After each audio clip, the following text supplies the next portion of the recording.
to the Let's Make Food from Food Kitchen. I'm so glad you've joined us today. If this is your first time, welcome. If you've watched a few or all of them, welcome back. It's great to have you here. Today I am making broccoli cheese egg breakfast muffins. There's no crust or anything, it's just going to be made in our muffin tin. Let's go ahead and get started with our ingredients. I have taken my eggs out. They've been out for about half an hour, and I need 10 of them at about room temperature. And the reason we do room temperature, as a reminder, if you've already seen this, is because we want them to bake evenly. So we want most of our ingredients to be at room temperature. The exception to that is I don't let the cheese get quite room temperature because it kind of can get kind of gross, I guess. Anyway, I'm going to take out 10 eggs and just set the rest to the side. Those last two, you know, because I will use them and you know I will. Alright, so I'm going to take my 10 eggs, I'm going to crack them open, I'm going to put the shells into a bowl, and you can use these in your garden. There's something about the calcium in the shell. I think it's tomatoes that like them, so I'm going to set these aside and then read up about that and see if it's something I can do. My tomatoes are coming along beautifully. Alright, so I think the first thing I want to do is go ahead and prepare my garlic. I'm just going to put it in the press. That one's too big, so I'm going to have to cut it in half. These are fairly large cloves, so most of your cloves are probably going to be about half this size, but we like a lot of garlic, so that's okay. Whatever your taste is going to work well in this dish, so if you like a lot of garlic, go for it. You can also use a powder if you don't have any fresh garlic or you don't have time to mess with it. Just use maybe a generous teaspoon. Start with that and see what you think. Alright, next I have a shallot. If you haven't cooked with shallots before, they're just a little sweeter than onions are, and they are in the onion family, so it's still an onion. If you're going to substitute a shallot for an onion, you would just use the same amount. I'm using a shallot because it's a little more delicate and sweet than a regular onion would be. A shallot is still in the onion family. It's just not as hot or spicy as a regular onion would be. And because eggs can be sort of a delicate dish depending on how you're preparing them, I don't want my onions to be overpowering, so I've chosen to use a shallot. So what you want to do is just slice it really thinly and then chop it up some more into tiny little pieces. That way it cooks through. And you want to use cup for cup on the shallot. So if it calls for a half a cup of onions, you can use a half a cup of shallots. And this is a good way if your kids don't like the flavor of onions so much that you can use a shallot.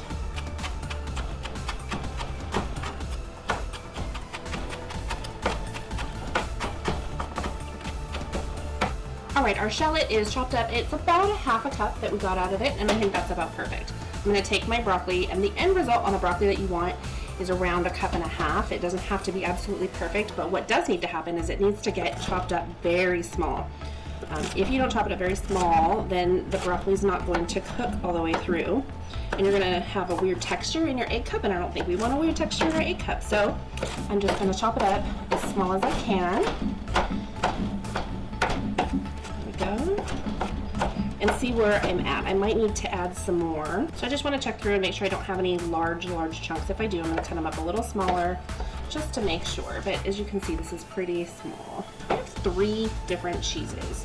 And you can use just cheddar if you'd like. But I like to layer my flavors, and also some of the cheeses that you can use can make it creamier. So what I have here is, this is a sharp white cheddar. It's extra sharp white cheddar. This is a Gruyere, and then I have mozzarella as well. The mozzarella isn't going to add much flavor wise, but it's certainly going to help in the creaminess department. So the cheeses that you use can really change the flavor that you have in your end result. So if you use a really sharp Swiss, that's what's going to come out in a Gruyere, similar to a Swiss. I'm not a fan of straight-on sharp Swiss cheeses, but I do like a Gruyere if it's mixed in with things. I find it to be very nice, and it gives this dish a nice flavor. And you'll also notice that I don't use the pre-shredded cheeses from the store, because that would make my life a little simpler. But I don't, because they put the caking agents in there. I should say the anti-caking agents in there. And I don't want that in my dishes. So, alright, so we want a total about a cup and a half of cheese, and we want a good amount of it to be that sharp cheddar. So I am just going to start grating the cheese up. I'll use this smaller one, will be better.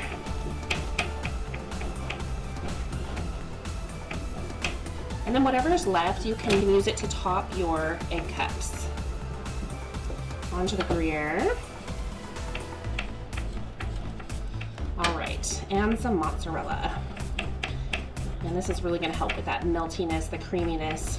I have a couple of components that are gonna help with that. Okay, so I'm gonna take this cheese that's on the cutting board, I'm gonna kind of mix it together,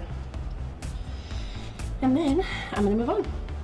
So over there, I guess. Okay, on to the business. Take your whisk, break your yolks. You wanna whisk them together. And I'm gonna add in my salt and pepper at this point while I'm whisking. And I'm sprinkling it in so I don't get like a pocket of salt. I've done that before, and then you have a bite that's a salt lick. It's not very good. Same thing with my pepper, and pepper's optional. The salt's really optional too, but I don't really like it as much if it doesn't have any salt in it. But that pepper is certainly a flavor preference. Next I have my heavy cream, and that's the other thing that's gonna help make this creamy. So I'm gonna add this in, it's about a half a cup, room temperature, just like the eggs. And that room temperature ingredient is just gonna help it bake more evenly. Okay, I think that's pretty well blended. And next I'm going to add in my garlic.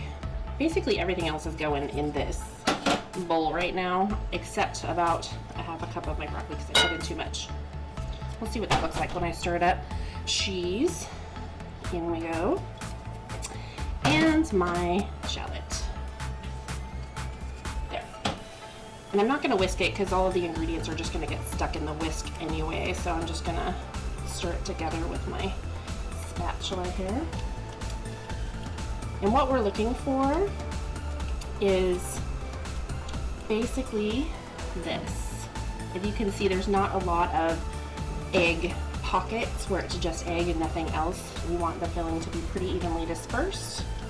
All right, I've got my avocado spray, and I'm gonna spray each cup really well because I don't want it to stick. If you have like those silicone baking cups, this would be a good place to use them.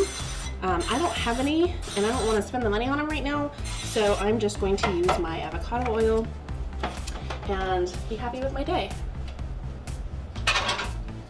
So you can use a ladle to cut these up. You can put some of it into a measuring cup, however you want to do it. I think I'm going to do the measuring cup because I got that little tip that's going to make it a little more precise. And we're just going to fill our cups 2/3 of the way full. My oven's already heated to 450 degrees. And we just want to get them just about there.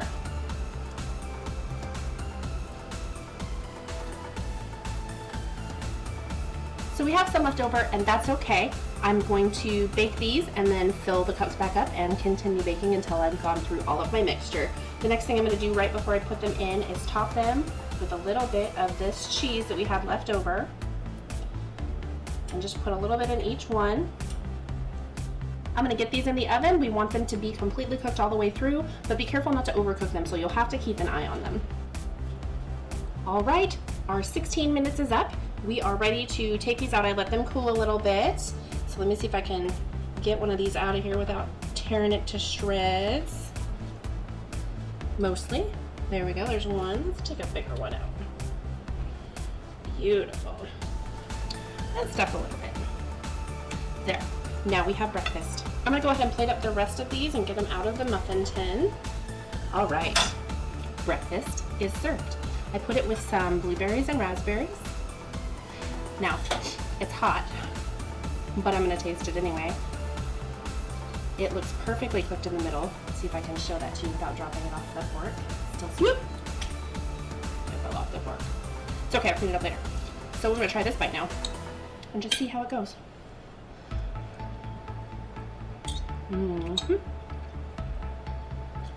Definitely. Very good. The egg is fluffy. Cheese is delicious. Broccoli is perfectly cooked. This is delicious. Now, this is something that you can keep in the fridge for 3 to 5 days. Just keep them sealed up in a container, or you can freeze them for a couple of months as well. That's an excellent thing to make ahead of time. Grab and go. You can eat them cold if you'd like, although that's not really my preference, but you can. So if you want to meal prep your week, this is a great way to make some eggs. Thanks for joining me here today in the Let's Make Food from Food kitchen. I hope to see you next time. Until then, let's make food from food. That's one boy.